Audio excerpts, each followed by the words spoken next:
그럼 이제 두 번째 세션을 좀 이어가도록 하겠습니다. 여러분, 두 번째 세션에서는요, 우리가 첫 번째 세션에서 우리가 함께 나눠봤던 것처럼 우리가 가정교회 공동체로 엮어져 갈 때 피할 수 없는 이 갈등을 통해서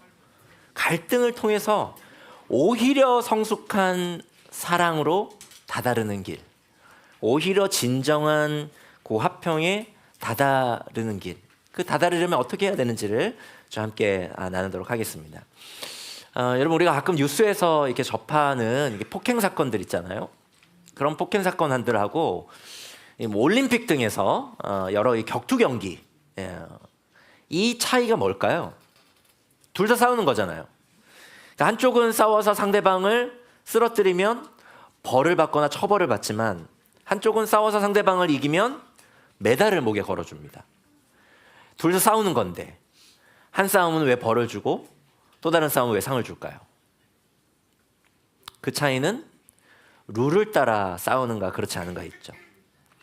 상대방을 쓰러뜨리는 목적을 위해서 수단과 방법을 가리지 않으면 그것은 벌을 받아서 마땅한 폭행이 되지만, 약속된 룰 안에서 상대방을 존중하면서 싸우면요, 그것은 상을 받는 스포츠가 됩니다.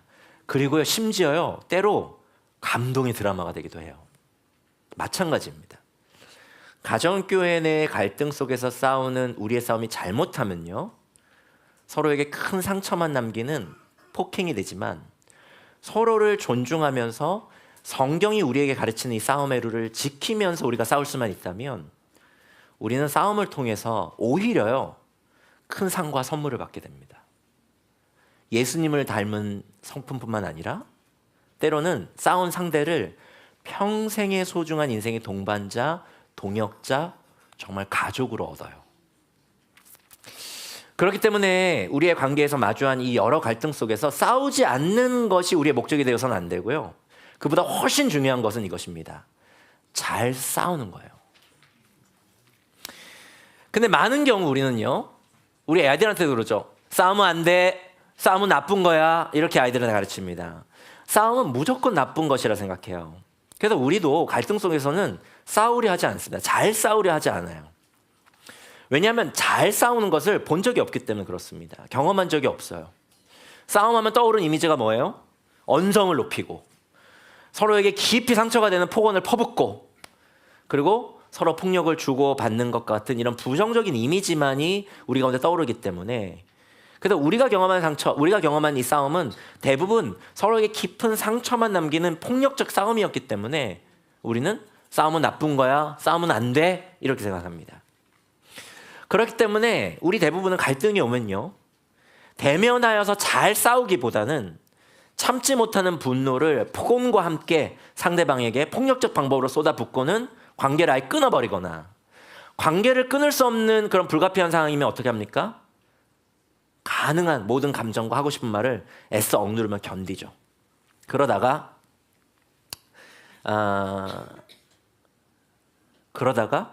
내가 컨트롤할 수 없는 지경에 이르면 폭발되는 그런 악순환을 우리가 경험하기도 합니다. 우리는 서로에게 서운하고 그로 인해 상처받은 감정을 서로에게 잘 꺼내놓는 것이 많이 서툽니다. 저도 서툴고 여러분들도 서툴어요. 그래서 서로 다른 생각을 이렇게 나누는 게 두렵습니다. 그래서 우리는 잘 싸워야 하는 순간에도 싸움을 회피해버려요. 그러다가 만약 계속 이 관계를 이어갈 필요가 없다, 그럼 어떻게 합니까? 그 사람과의 관계를 조용히 멀리하면서 차차 끊어버리죠. 다시 한 번 더 강조하지만 싸움은 무조건 피해야 하는 나쁜 것이 아닙니다. 상대방을 무조건 때려 눕히는 폭행은 나쁘지만 성경이 우리에게 가르쳐주는 이 싸움의 룰을 지키면서 상대방을 존중하면서 잘 싸우는 그 싸움은요, 우리의 관계를 오히려 더 깊은 사랑과 신뢰, 평화의 관계로 이끌어요. 이 정말입니다. 그래서 우리 가정교회 안에서 기억해야 할 싸움의 룰은 이겁니다. 한번 따라해 보시겠어요? 당직사진. 한 번 더 따라해 볼까요? 당직사진. 기억하기 쉽죠? 이 당직사진이라고 하는 이 싸움의 룰은 4가지의 싸움의 룰을 말합니다. 즉, 당사자에게 직접 만나서 사랑을 더해서 진솔하게가 이 4가지 싸움의 룰이에요. 우리는 갈등 관계에 있는 사람과 직접 싸우기보다는 사람이 없는 곳에서, 나와 갈등 관계에 있는 그 사람이 없는 곳에서 그 사람에 대해서 뒷담화하면서 그 사람에 대한 그 역감정을 해소하고자 하죠. 이건요, 저에게도 있는 인간의 어떤 본능 같은 것입니다. 그래서 인간이 모인 대부분의 조직에는 이런 뒷담화 문화가 너무나 자연스럽게 형성돼요. 이런 거 뭐 이런 문화를 위해서 돈이나 뭐 비용을 이렇게 들일 필요가 없어요. 너무나 자연스럽게 형성됩니다. 하지만 우리 그리스도인들은, 저와 여러분들은요, 이런 뒷담화 본능과 문화에 저항해야 해요. 왜 그렇습니까? 이것이 죄이기 때문에 그렇습니다. 관계를 분열시키고 공동체와 세상을 깨뜨리는 죄이기 때문에 그래요.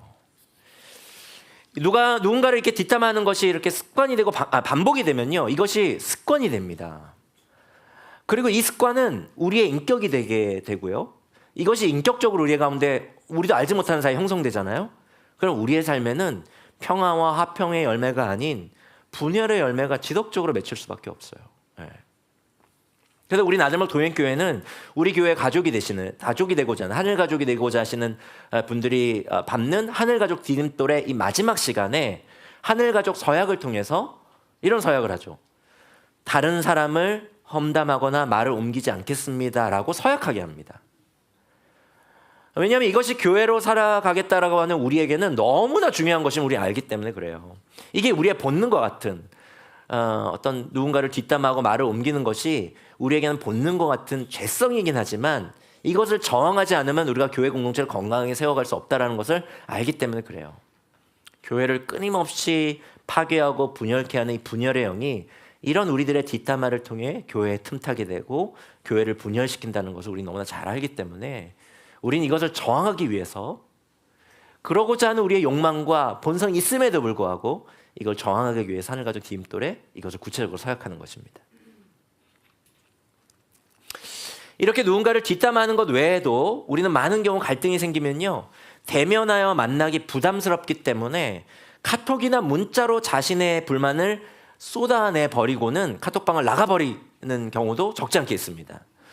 여러분, 이거 여러분들도 아마 해보신 경험도 있으실 거고 우리 안에 정말 직간접적으로 이런 경험들 많이 해보셨을 거예요. 다 있으실 것입니다.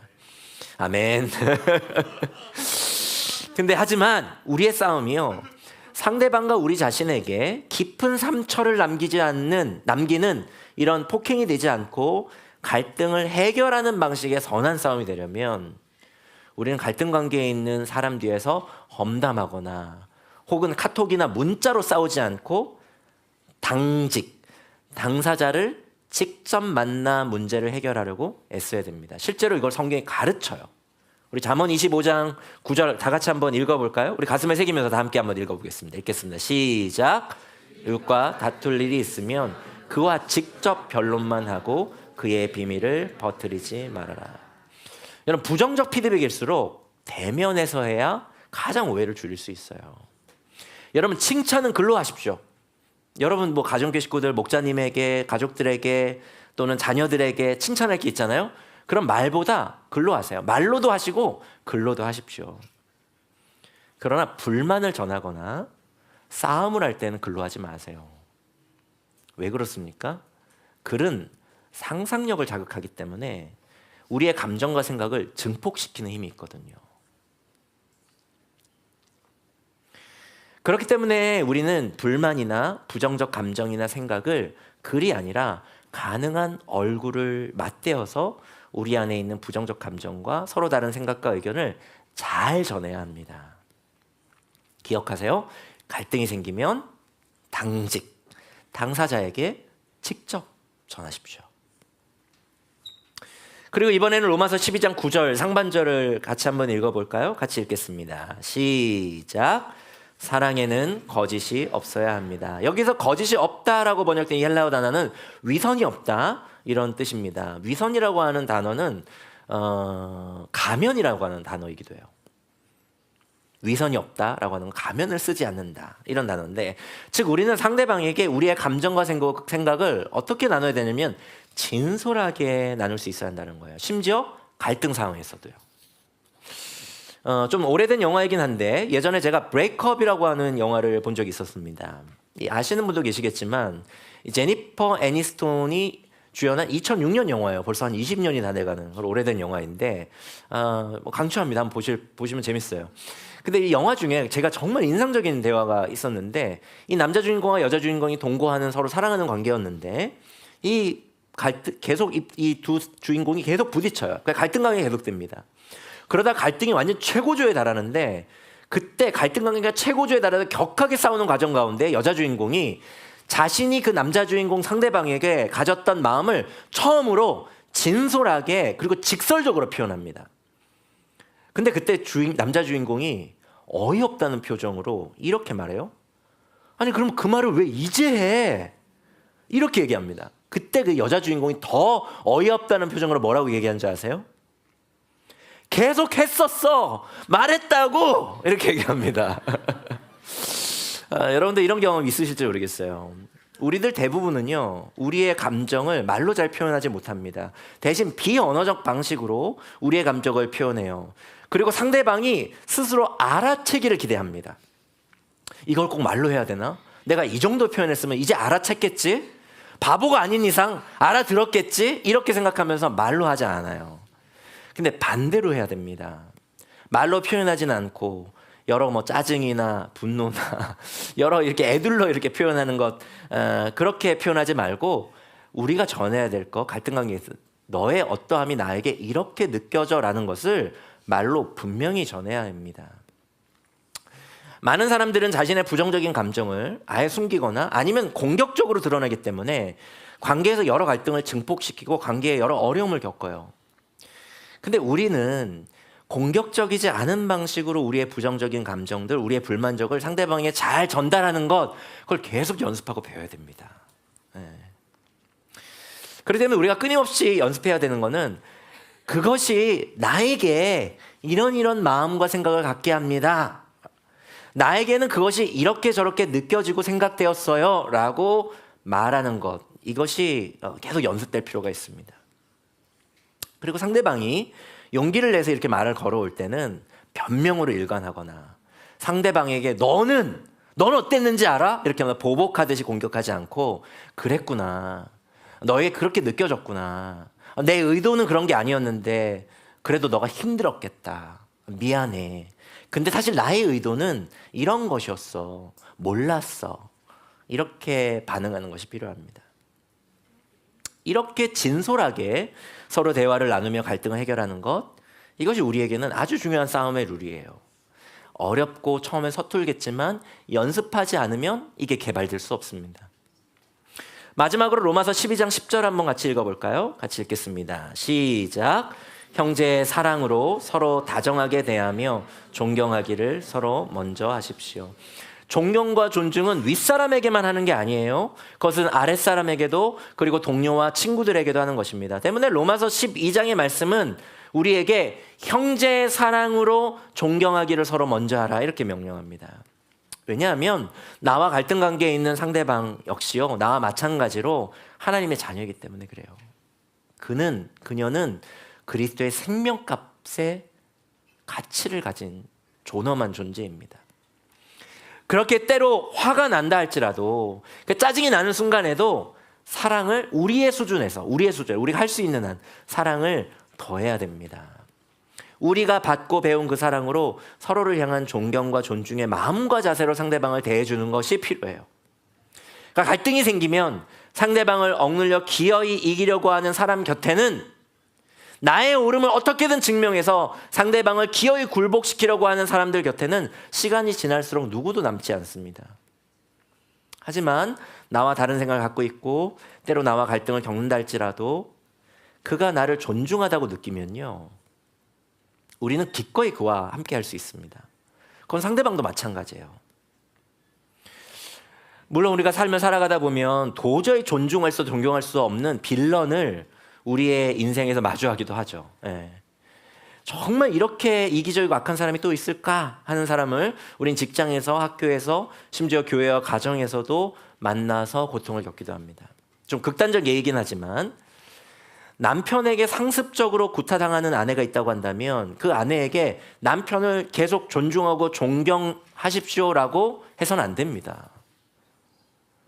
성폭행 당한 이에게 자신을 폭행한 이를 존중하고 존경하라고 한다면은 그거는 세상의 가장 악한 또 다른 폭행이 될 거예요. 회사에서 계속 갑질하면서 언어 폭력을 너무나 아무렇지 않게 퍼붓는 상사를 계속 존중하고 존경하라고 하는 것은 또 다른 문제를 일으킬 수가 있습니다.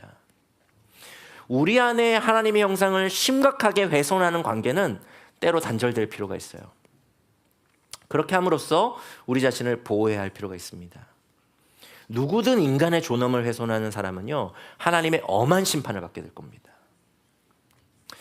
하지만 이런 극단적인 상황이 아닌 가정교회 안에서 겪는 대부분의 갈등 관계에서는요, 우리는 상대방을 너무 쉽게 악으로 규정하고 나 자신을 그 악의 피해를 당하는 100%의 피해자로 규정하고자 하는 유혹, 그리고 상대방을 100%의 가해자로 규정하고자 하는 이 유혹에 빠져서는 안 돼요.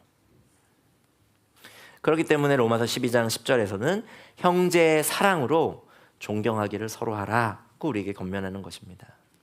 갈등 관계 속에서도 그리스도의 사랑에 힘입어 상대방을 존중하려고 하는 그 마음을 잃지 않도록, 갈등 관계에서 내가 어렵고 상대방으로 인해서 고통스러운 어려운 이야기를 직접 만나서 당사자에게 진솔하게 전하는 과정에서 우리에게 마지막으로 성경이 당부하는 건 무엇입니까? 당신이 할 수 있는 한 사랑을 더해서 하십시오. 그리스도의 사랑으로 상대방을 존중하며 잘 싸우십시오. 그렇게 권면하고 있는 것입니다. 당직사진, 당사자에게 직접 만나서 사랑을 더해서 진솔하게 그렇게 잘 싸우십시오. 그렇게 갈등을 통해서 오히려 성숙한 사랑과 진정한 평화의 길에 다다르시는 저와 여러분들이 되었으면 좋겠습니다. 여러분, 우리는요, 관계에 대해서 어려움을 겪잖아요.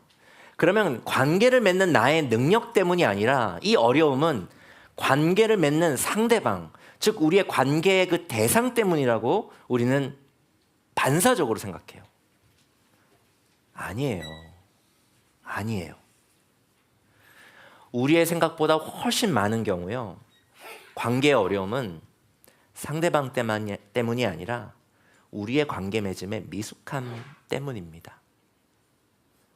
그래서 관계는 우리가 꼭 배워야 하고 연습해야 하고 훈련해야 하는 영역이에요. 우리에게 주신 이 가정교회를 통해서 이것을 훈련해서 사랑과 화평의 길에 다다르는 우리가 되기를 우리 하나님은 꿈꾸십니다. 그래서 우리가 가정교회를 주신 거예요. 이 시간 오늘 주신 말씀을 곱씹어 보면서 1분 정도 우리 침묵으로 함께 하나님의 말씀을 묵상하는 시간 갖도록 하겠습니다.